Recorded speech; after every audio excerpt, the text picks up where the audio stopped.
शेतकऱ्यांच्या खात्यावर 5 ते 10 हजार कोटी जमा होतील। पुढील 2 ते 4 दिवसांमध्ये खात्यात पैसे जमा होतील असं कृषी मंत्री दत्तात्रय भरणे यांनी म्हटलेलं आहे।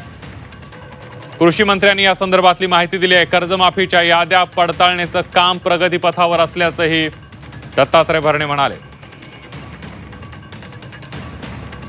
4-2 दिवसामध्ये दुसरे 10-5 हजार कोटी रुपये लगेच त्याला होतील। त्याला आता काही अडचण नाहीये। ऐका तेच नाही म्हणजे आता ही पहिली ही यादी 2 लाखाच्या आतली, त्यानंतर 2 लाखाच्या वरचं की जे ओटीएस आपण म्हणतो की 2 लाखाच्या वरची रक्कम त्यांनी भरायची आणि 2 लाखापर्यंत कर्जमाफी आपण द्यायची।